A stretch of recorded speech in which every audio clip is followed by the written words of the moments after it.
निर्णय गरेका छौँ। अब हामी शोषित पीडित जनताका घर घरमा टोल टोलमा पुग्नेछौँ र उहाँहरूलाई थप ऊर्जा दिएर जागरुक गोलबद्ध र एकीकृत गर्नेछौँ। गणतन्त्रमा भइरहेको लुट, बैंक, सहकारी तथा लघुवित्तले मचाएको आतंक, भ्रष्ट शासक र सत्तासीन सामन्तहरूले गरिरहेको गतिविधिबारे आम जनतालाई थप जागरुक बनाउनेछौँ। वैदिक सनातन धर्म सापेक्ष मुलुक यो देशलाई शान्ति र अछुक्न राख्नलाई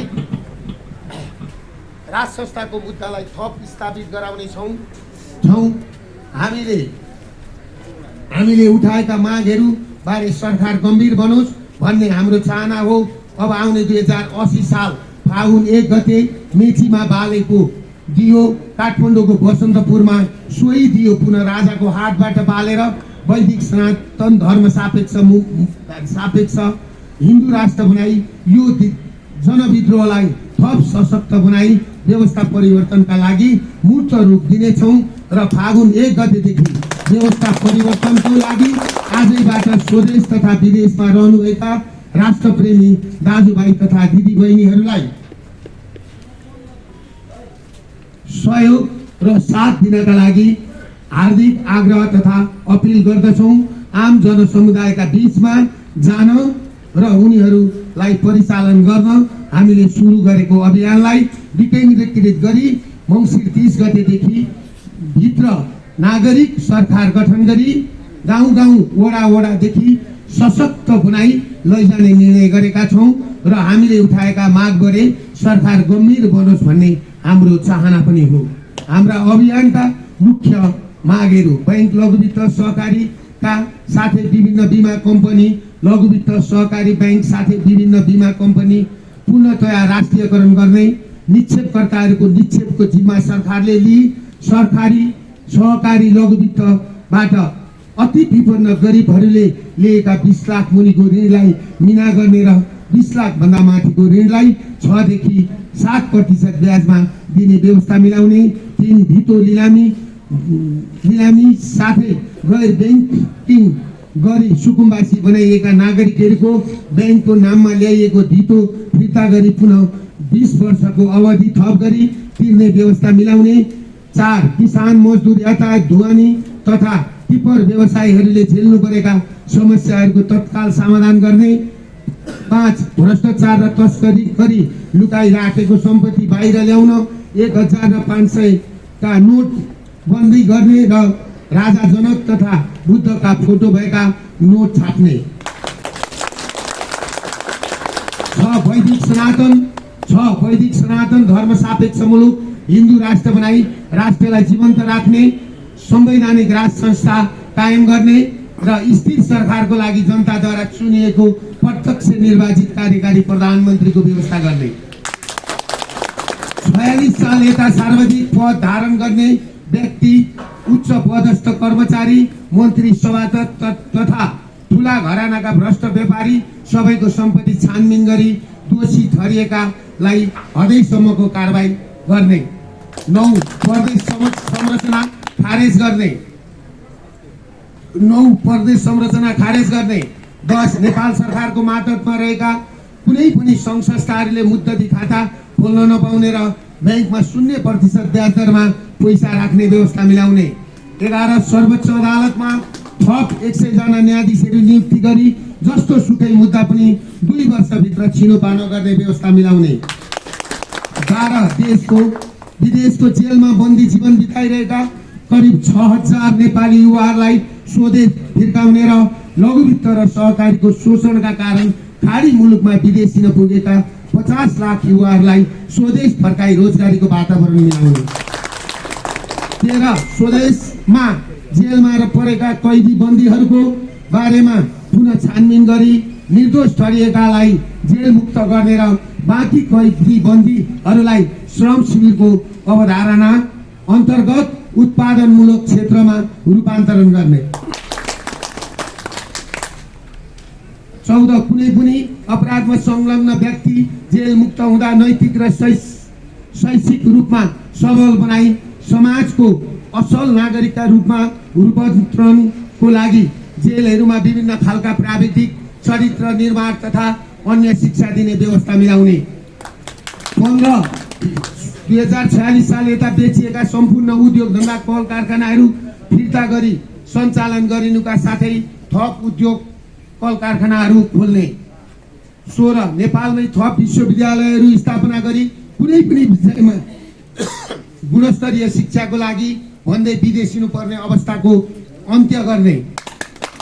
7 कृषिलाई पहिलो प्राथमिकताको क्षेत्रमा राखी कृषि औद्योगिकीकरणको लागि थप लगानी बढाउने साथै विभिन्न जडीबुटी लगायत गाँजा खेतीलाई वैधानिकता प्रदान गर्ने। स्वदेशमै कार्यान्वयन कोटेड कार्बन कोटेड युरिया मलको कारखाना खोल्ने। कृषि उपजलाई उत्पादनहरूकै प्रत्यक्ष सहभागिता हुने गरी कृषि उपज बजारीकरणको निम्ति अवलम्बन गर्ने। 18 वैदेशिक रोजगारीको नाममा हुने गरेको मानव तस्करीको धन्दालाई पूर्णतया बन्द गर्ने। 19 नेपाली वैज्ञानिक आविष्कार अनुसन्धानकर्ताहरूको आविष्कार तथा अनुसन्धानहरूलाई आवश्यकता अनुसार सहयोग गरी व्यावसायिक। आदरणीय पत्रकार साथीहरू, यो आजको विशेष पत्रकार सम्मेलनमा यहाँहरू सबैलाई हार्दिक स्वागत तथा अभिवादन गर्न चाहन्छु।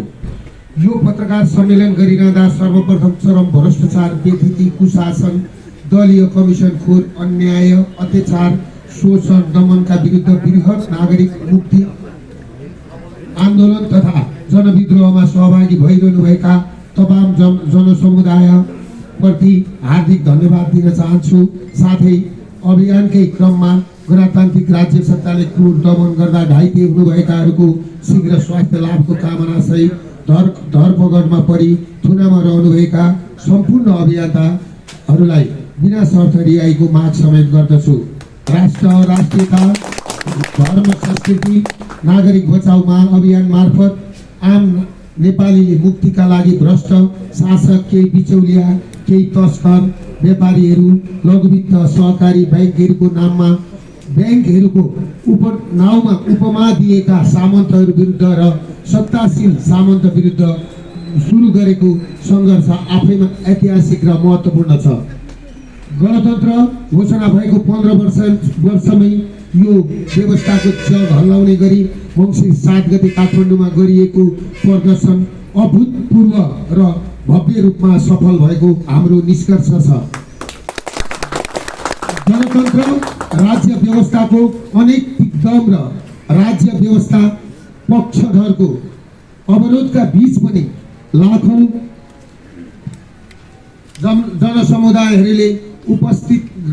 जनसमुदायको उपस्थितिले हाम्रो अभियान ठिक छ भन्ने कुरा पुष्टि भएको छ। 7 दशक लामो सङ्घर्ष र हजारौंको बलिदानी मार्फत गणतन्त्र स्थापना भएको भए पनि यो मुठ्ठीभर सीमित शासक, तिनका आसेपासे सीमित तस्कर, व्यापारी, ठेकदार र केही समूहको मात्रै रजगज भयो। गणतन्त्र स्थापना भएको 15 वर्षको अवधिमा मुलुकको अवस्था झन झन जर्जर बनेर गएको छ।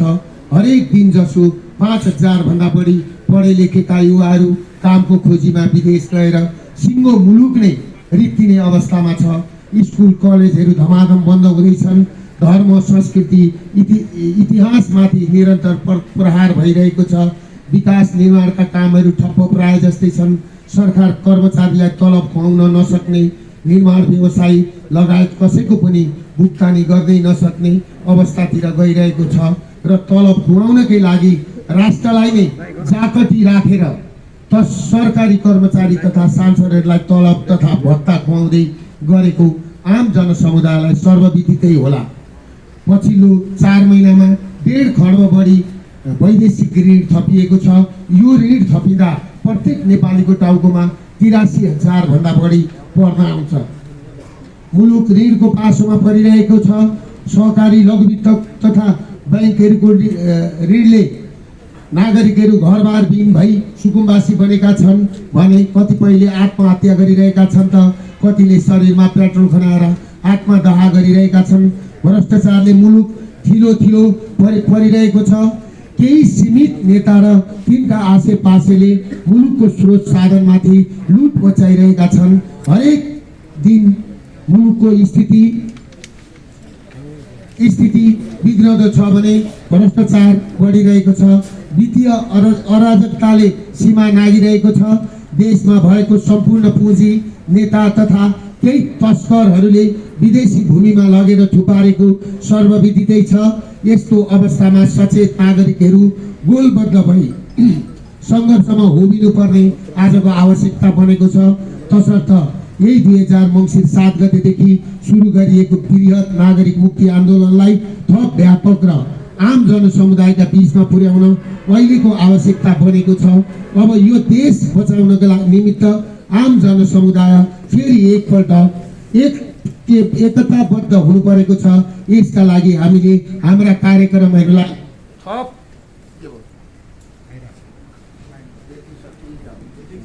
सुन्नु